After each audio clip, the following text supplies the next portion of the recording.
Hello everybody and welcome to morning coffee break. I hope everybody's all right today. It's Monday, October 21st. Currently it's 49 degrees. High today 73. That's going to feel really warm compared to what it's been for, well, it's been around 70 for a couple days. But before that it was like in the 60s and stuff. But yeah, that'll be nice. And 0% chance of rain again, and I don't see any high chances in the near future. The highest in the forecast is for like 4 or 5 days from now, and it's just like 3 or 4% or something like that. So I don't know. Maybe we'll get lucky and get a little pop-up shower or something. Winds are at 3 miles per hour right now.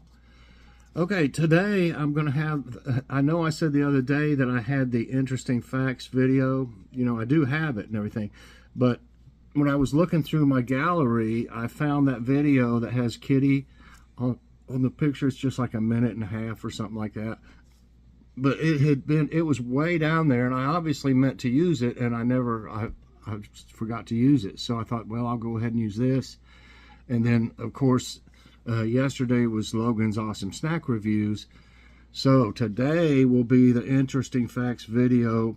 Do these 7 things each day.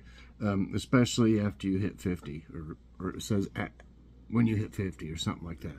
But also they're good ideas for anybody, actually, you know, to do to be healthier and this and that. So check it out today.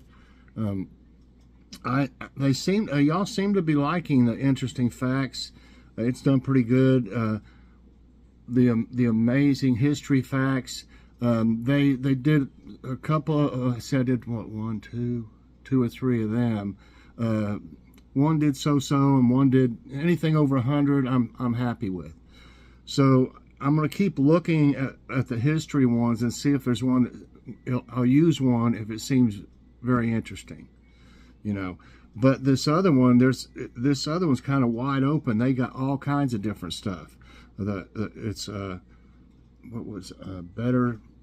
I give them credit for whoever I got it from in the video and on my description, but they got lots of different very interesting things that I think we would all benefit from. So I probably might be into doing more of those than the history one. I love history, you know, but it might not be everybody's cup of tea. So this other one would have a lot of variety. Not that the history one wouldn't have variety, but if it's all history, some of y'all might, you know, not be as interested in it. I don't know. Give me some feedback, you know, if you let me know what you think. Okay, what's for dinner? If you haven't seen it yet, check out this short I did of the homemade pot pie, chicken pot pie I made. It turned out great. I don't know if I ever want to buy any frozen pot pies again. Everybody loved it. We ate the whole thing. I mean, it wasn't nothing left. So check that out. It turned out beautiful. So I'm gonna have that again. And if I'm feeling up to it, I really have to be in a certain mood to make a cooking video. Lots of times I'm in a hurry, or it's late or something like that, and I'm in a hurry. So I wouldn't want to do a video when I'm trying to do it really fast. And plus, that's the first time I made that before, and I should have made it years ago. And so, you know, I didn't know how it would go if I, you know, would do everything right. Of course, I added things to it like I always do, spice-wise and stuff like that. So if I can, I'll make a cooking video of that, because it's really pretty easy. And it just really good. I mean, there's nothing like that not homemade crust, but there's nothing like that pie crust. The one from Aldi, as a matter of fact, is the one I used, and it doesn't come with a pie pan, but I have a video coming up of a small haul from Kroger, I guess after this one, and we got some heavy duty pie pans, so I used that, and it turned out fantastic. So like I said, if I'm feeling good and everything, you know, not hurting really bad or anything like that, just have to be, the conditions just have to be just right for me to make a cooking video. By the way, if you wonder, I mean, I've made lots of cooking videos. Just look in my playlist. There's 2 different playlists. I think one's something like Cooking with Chef Mike or something like that, and then the other one is like Cooking #2 or something like that. Cooking with Mike or something #2. But there's only 2 of them, but there's probably, between the 2 of them, there's probably about 60 videos, I'm just guessing. So I've done lots of them in the past, but I don't do them very often anymore. So so tonight, I used a rotisserie chicken, and of course I used most of the white meat with the pot pie, but with what's left of that roast rotisserie chicken, I'm gonna make some homemade chicken noodle with vegetable soup, and we'll have cornbread with it. And chances are I'll make enough of that to last 2 meals. And then what we'll do is we'll have it tonight, and then we'll have something different on Tuesday, and then Wednesday we'll have the soup again. I don't like to have the same thing 2 nights in a row very often. I just never have.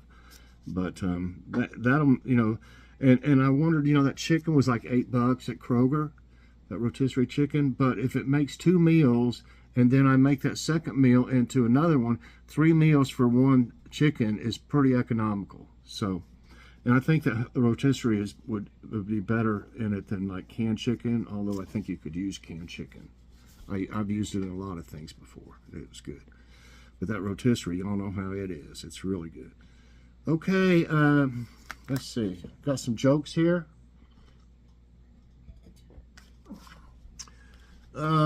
This new technology is for the birds. I sure do miss those good old reliable manual typewriters. Oh, I've used them. Those things didn't make nearly as many typing mistakes. I don't know, but you had to have that whiteout. I mean, you definitely had to have you some whiteout when you were typing, and that seems silly now almost, you know, to where you can do things like on your phone even or whatever. But I used to I took typing, and you had to pass the class. I think you had to do at least 80 words per minute, I think.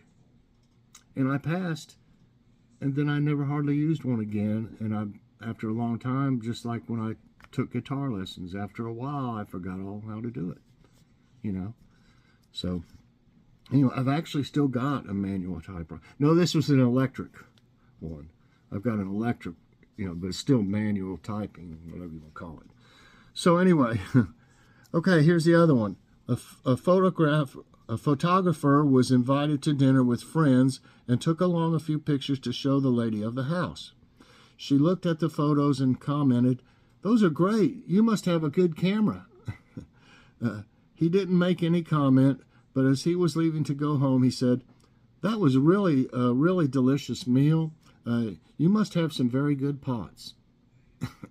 So, you know, he would rather you refer to him as being, you know, a good photographer is to say you've got a good camera. And then so he said you must have very good pots, even though she cooked it.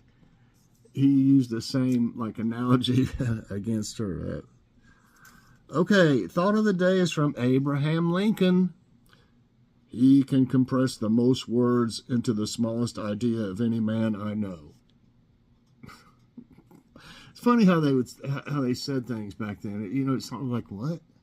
Okay, let me think about that for a second. You know, okay, all right. Let's see. I had a trivia time picked out. I don't know if I think this was it. This says, unlock the genius. Play the quiz on famous inventors and their creations. I hope it's, you know, kind of hard. Let me see, put it on play quiz. What is the legal term for an exclusive right over an invention? I already know it before looking at the answers. Complaint, appeal, deposition, patent. They could have come up with some better, I think they could have come up with some other better choices than that. I really do. Because, well, I mean, none of that. I mean, it's patent. Okay, I hope the next one's a little harder. A patent is a government grant to an inventor of the right to exclude others from making. I made it first. You can't have it. You can't make it. Don't make a copy of it. Which of the following inventors was American? Carl Benz, Henry Ford, Guglielmo Marconi, Johann Gutenberg.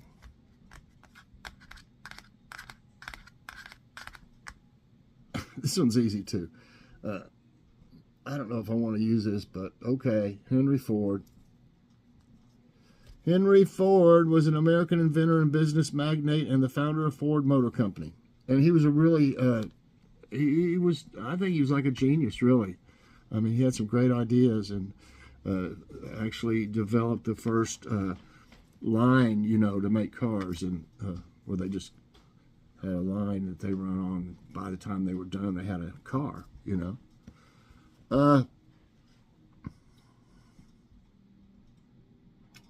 Man, this one's pretty easy too. Golly, I'm going to skip one and see if they start to get harder, or either I'm going to go do another one. I really want to be challenged on this, and this doesn't challenge me a bit so far. But, anyway, Alexander Graham Bell invented which of these? I think everybody knows that is the telephone. So we don't use that one. I'm not running really late or anything, so. Okay. No, this is too easy too. Come on. Who invented cornflakes? John H. Kellogg, Franklin C. Mars, Henry B. Reese, Milton S. Hershey. Candy, cornflakes. I'll try one more, and if it's like this, I'm gonna change it. And these are too easy. Yeah, this one's easy too. What did Levi Strauss invent? Everybody knows that's jeans. I'm going to another one. This is too easy. I'm sorry.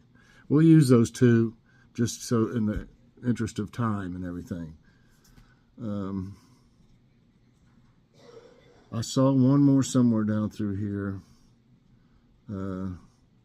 Let's see if this might be something. Go to the answer. I mean, to answer it. Okay, this might be okay. What is the most common official state dance in the United States? Square dancing, tap dance, ballet, waltz. But now think of it as an official state dance. I'm not for sure, and I'm glad I don't know. Maybe I'll learn something, but I want to say you'd think it'd be the waltz, especially if it was picked many years ago. Waltz. No, it's square dancing, and that surprises me because, square dancing seems to be, I don't know, kind of a southern thing is what I kind of thought, but so you don't think it'd be the most common in the whole country, but okay.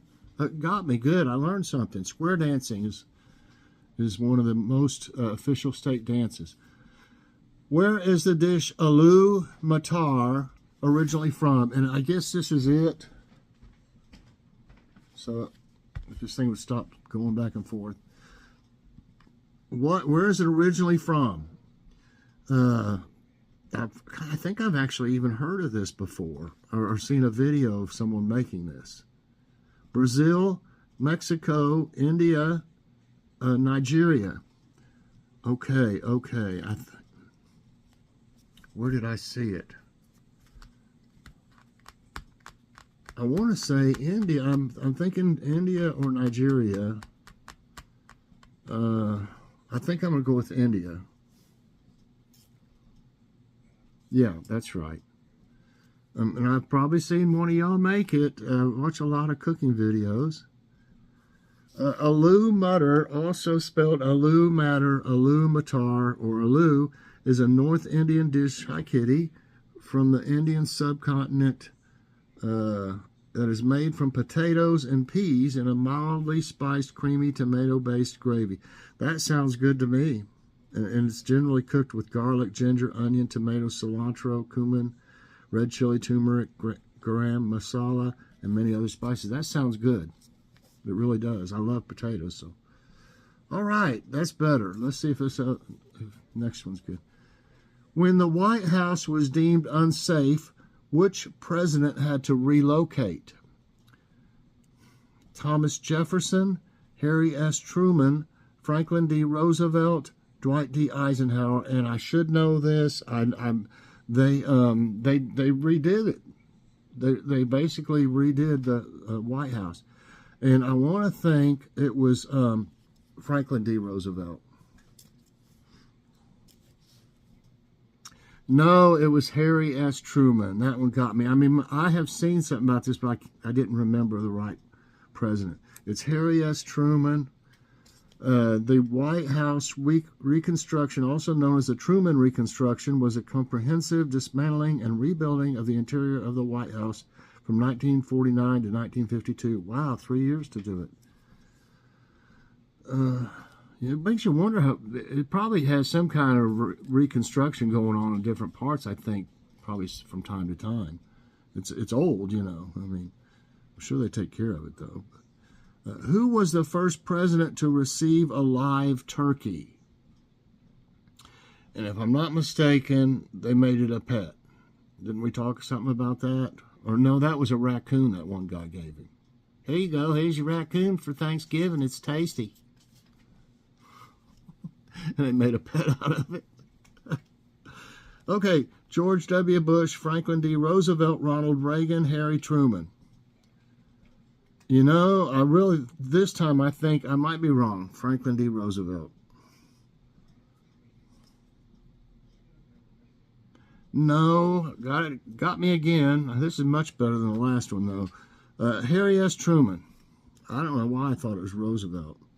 The first president to receive a live turkey was Harry S. Truman, who is often credited as being the first to pardon a turkey. So that's true. But Truman does not hold the title. In fact, Truman said of the turkeys he received in 1948, they would come in handy for Christmas dinner. Many confused Truman to be the first, however, since his presidency did mark the start of the official turkey presentation. So they ate one and they saved one, or what? I mean, okay. Next question. I got 3 right and 3 wrong. What did the Little Mermaid trade to obtain legs? Her tail, her fins, her voice, her power. I wouldn't think, I watched Little Mermaid, but I don't really remember this. Of course, the kids, Jackie loved it. We probably got the video in there still. 8-track, VHS. But I guarantee it's in perfect shape, so it might be worth something. Got a bunch of them, as a matter of fact. If y'all know anything about them, I got all kinds of, kids videos, Disney, a bunch of Disney ones and stuff. All these different ones they liked back then. Okay, I don't think you could trade your tail, and then I would think they just changed her tail into legs. So I think what she would lose is her powers if she had any. No, her voice. Oh my goodness. That would be a rough one. Okay, so it's her voice. The Little Mermaid longing, I should have asked Jackie about that one. Little Mermaid longing for the prince and an eternal soul visits the sea witch who lives in a dangerous part of the ocean. Although the witch warns the Little Mermaid their attempts to win love of the prince are doomed, she willingly helps by selling her a potion that gives her legs in exchange for her voice. Wow. As the Little Mermaid has the most enchanting voice in the entire world. Wow. Okay, I didn't remember that part at all. What is the full form of the band name REM? Okay. Reaching euphoric madness, reimagining eclectic music, rapid eye movement, realizing every mind. I mean, REM scientifically is rapid eye movement, but I don't know if they're name meant something different. I never really thought about it that much. So I'm going with rapid eye movement. And that's right. Let's see what it says. REM, named for a dream state condition, rapid eye movement, formed in 1980 in Athens, Georgia, a university town about 65 miles northwest of Atlanta, and was already internationally noted for its local pop scene by the time REM released Chronic Town. Okay. Which type of hat used to be a symbol of intelligence? Fedora, bucket hat, beret, dunce cap. I mean, a fedora is just a regular hat. I don't really know what a bucket hat is. I know a beret is like a little thing. You wouldn't use a dunce cap for a sign of intelligence, would you? I mean, really? Wow. I don't know what a bucket hat is, though. I'm going to go with beret. I don't think that's right. No, it's dunce cap. What? Let's see how that's supposed to be smart, then. The dunce cap has long been a visual symbol of idiocy, I-D-I-O-C-Y, and punishment, but once was seen as something closer to the wizard's hat. While today we understand the goofy-looking cone hat is as donating some kind of intellectual failing, it actually began as a symbol of respected scholars. Well, why didn't they call it a smart hat then? Didn't they call it a dunce hat? Got me, though. One more. How many other U.S. states does Utah border? 6, 3, 5, 4. Oh, gosh. I'm trying to think. Looking at Utah in my mind. Golly, I know it's several. I'm going to go with 5. No, it's 6. I knew it was a lot, but I didn't think it was 6. Oh, my goodness. Oh, no, that would be 4. And okay, let's see what it says. Utah is a state in the Mountain West subregion of the United States. It is a landlocked U.S. state bordered by 6 other states: Colorado, Wyoming, Idaho, Arizona, and Nevada, and also touches a corner of New Mexico. Wow, that's something, isn't it? Okay, I'm glad I changed. I mean, even though I didn't get as many right, I got 4 right and 6 wrong. But I learned something, and the other was just not a challenge at all for me, and I didn't think it would be for y'all. So I might start doing that if it keeps on with the goofy ones, you know, change to another or something. So anyway, I hope y'all enjoyed today's trivia time and morning coffee break. If you did, I hope you'll press that like button. Also subscribe if you haven't already, and share this out, and hit that so you get all my videos as soon as they come out. Bye, everybody. Have a great day. Check out Interesting Facts video later. Bye, and God bless.